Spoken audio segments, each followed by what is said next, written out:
오늘은 욥기 38장 19절에서 38절까지 말씀입니다. 오늘 본문 말씀은 어제 말씀과 연결되는 부분인데요. 우리가 어제 읽었던 내용 마지막 본문 18절에 이렇게 말씀하죠. 땅의 너비를 너가 측량할 수 있느냐? 내가 그 모든 것들을 다 알거든 말할지니라. 그러니까 너가 모든 걸 다 안다면 한번 말해봐라. 지금 그 말씀을 하는 거예요. 욥과 그 친구들이 얼마나 많이 논쟁을 하며 하나님이 어떤 분이신지, 하나님은 지금 이런 마음으로 너에게 일을 하고 있다라고 말하고, 내가 만난 하나님은 이런 분이셨다고 말하고, 하나님에 대해서 이들이 끊임없이 쏟아놓았어요.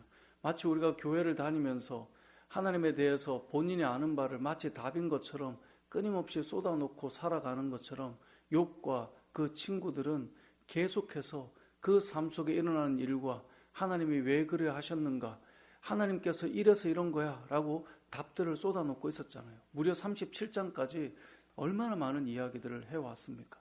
우리도 그런 경우들이 있잖아요. 하나님이 마치 이런 분이야, 내가 단언하고 단정하고 이야기하는 것이 마치 답인 것처럼 그런 이야기들을 해놓을 때 하나님께서 이제 38장에서 등장하셔서 말씀을 하시는 내용이 어제 본문이었고, 어제 본문의 내용의 마지막이 18절이 이것 아닙니까?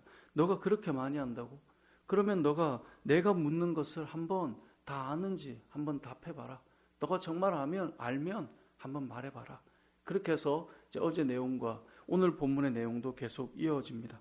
오늘 본문의 내용 19절부터 38절까지는 날씨와 우주를 주관하시는 하나님이심을 드러내고 있습니다. 그러면서 하나님께서 질문하는 거죠. 욥에게. 19절이 이렇게 표현하죠. 어느 것이 광명이 있는 곳으로 가는 길이냐? 어느 것이 흑암이 있는 곳으로 가는 길이냐? 이게 조금 어려운데요. 세번역 성경으로 이렇게 성경을 번역해 놓은 내용을 보면 이렇습니다. 빛이 어디에서 오는지 아느냐? 어둠의 근원이 어디에 있는지 아느냐? 빛과 어둠이 있는 그곳이 얼마나 먼 곳에 있는지 그곳을 보여줄 수 있느냐? 빛과 어둠이 있는 그곳에 이르는 길을 너는 아느냐? 하나님께서 물어보시는 거예요. 너가 그렇게 많이 안다는데 내가 수놓은 이 세상, 그리고 이 빛이 어디에서 오는지, 어둠은 어디로 가는지 너가 한번 말해봐라. 너가 그렇게 잘 아느냐? 그리고 21절이 너가 아마도 알리라. 이건 이제 돌려서 흔히 우리 사람들끼리 표현으로 하자면 좀 비꼬듯이 하는 말과 같은 건데요. 너가 아마 알겠네. 너가 그때 태어났지 않겠냐? 너가 얼마나 오래 살았으니 너가 알지 않겠냐? 사실 욥이 그때 태어난 사람도 아니고 그것을 본 자도 아니라는 것을 어제 본문에서 보았잖아요. 근데 마치 모든 걸 다 아는 것처럼, 그때 마치 태어난 것처럼 너가 그렇게 말하는데, 그래 그럼 너 알겠네. 한번 말해봐 라고 하나님께서 지금 말씀하고 있는 것이죠. 22절에도 보면 너가 눈 곳간에 들어갔었느냐? 우박 창고를 보았느냐? 내가 환난 때 교전과 전쟁의 날을 위해 이걸 남겨뒀는데 그때 이것을 내려서 그것에 하나님께서 일하심을 보여주기 위해서 가지고 있는데 너가 그게 어디 있는지, 너가 그것을 보았는지 한번 말해봐라 라고 하나님께서 계속해서 말씀하고 있는 거예요. 25절에도 누가 홍수를 위하여 물길을 터주었으며 우리와 번갯길을 내어주었느냐? 누가 사람 없는 땅에, 사람 없는 광야에 비를 내리고 황무하고 황폐한 토지를 흡족하게 하여 열한풀이 돋아나게 하였느냐? 이거 누가 하는 거냐? 너 한번 말해봐 라고 하나님께서 계속 질문을 던지고 있는 것입니다. 31절부터 38절까지는 이 천체와 별자리에 대해서 말씀하고 있는 거예요. 너가 별자리를 각각 제때 이끌어낼 수 있느냐? 하늘의 궤도를 너가 아느냐? 여러분 생각해 보십시오. 세상과 이 만물, 또 과학자들이 우주를 살피고 그 천체를 돌아보고 할 때 얼마나 이 수많은 별들이 얼마나 많은지 다 관측할 수 없고, 그 많은 별들이 부딪히지 않고 폭발하지 않으며 정말 너무나 질서정연하게 세상에 그것이 이렇게 운행되고 있다는 것. 과학자들은 그렇게 되고 있으니 그것을 보고 원리를 찾아낼 수는 있지만 그 중력과 그 끌어당기는 힘들을 하나님께서 얼마나 참 이 놀랍도록 그렇게 이 질서정연하게 사고가 나지 않게, 사건이 일어나지 않게 만들어 놓습니까? 세상 그것을 알 수 없기 때문에 빅뱅이라고 하는 어떤 엄청난 폭발과 그런 어떤 사건을 통해 이게 이루어질 것이다. 근데 사실 어떤 것이 폭발이 터져서 그래서 뭔가가 질서정연하게 이루어지는 게 있나요? 만약에 이 건물에 폭탄이 터졌어요. 엄청난 이 폭음과 그리고 폭탄으로 인해 건물이 무너지지. 그것으로 인해 질서정연한 힘과 그 원리들이 그렇게 아름답게 보여질 수 있네. 그럴 수 없잖아요. 그러니까 과학자들이 생각하는 것이 엄청난 폭발과 엄청난 세월이 있으면 이렇게 될 수도 있을 것이다 라고 해서 수많은 시간에 그 개념을 가지고 와서 이제 설명을 하는 것 아닙니까? 근데 하나님께서 질문하시는 겁니다. 이 수많은 별자리들을 각각 제자리에 두고 그 하늘의 궤도를 만들고 그 법칙을 땅에 내가 베풀었는데 너 그거 아니? 라고 물어보고 있는 것이죠. 우리는 이 땅을 살아가면서 너무나 하나님에 대해서 또 어떤 일에 대해서 답을 마치 다 가진 것처럼 말을 하고 살아가지만 하나님께서 어찌 보면 욥과 세 친구에 대한 질문에 하나하나 답하기보다 하나님께서 질문을 오히려 던지고 있죠. 너가 정말 다 안다라고 생각하니. 어제 봤던 18절 말씀, 네가 그 모든 것을 다 안다면 한번 말해봐라.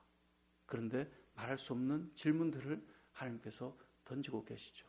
너가 정말 나를 다 안다라고 생각하니.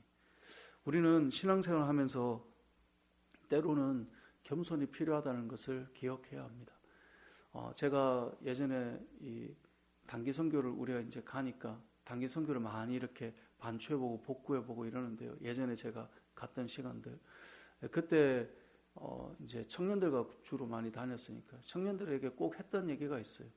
단기 선교를 한 10년 정도 해가니까 애들이 어떤 게 생기냐면요.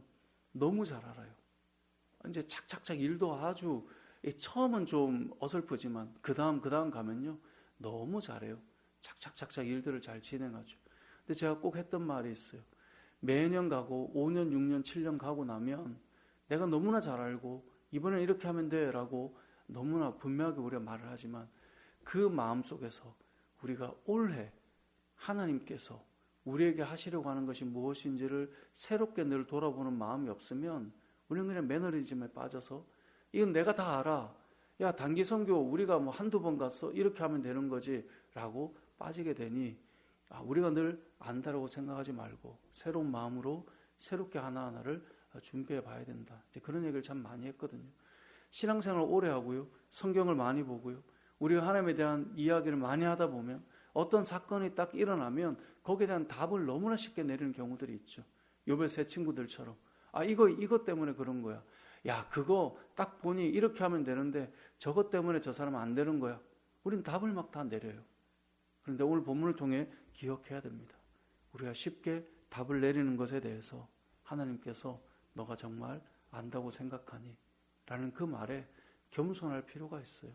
교회 안에 일어나는 일들, 아니면 세상에서 일어나는 일들, 가정에서 일어나는 일들, 우리가 너무나 당연히 여기는 그것이다 라고 하는 것들을 다시 한번 겸손하게 하나님 앞에 질문하고, 하나님 왜 이런 일을 우리에게 허락하셨는지, 동일한 사건 같지만 이 사건을 통해 하나님께서 이번에는 어떤 답을 우리에게 주시려고 하시는 것인지, 그래서 우리가 기도하는 것 아니겠습니까? 우리가 늘 겸손하게 하나님의 뜻을 구하고 하나님의 은혜를 구하고 하나님께서 왜 우리에게 또 똑같은 일들이 일어나는 것처럼 우리에게 보여지게 하시는지 질문하며 오늘도 겸손하게 하나님 앞에 물을 수 있는 믿음의 삶이 되시길 주님의 이름으로 축복합니다. 아멘.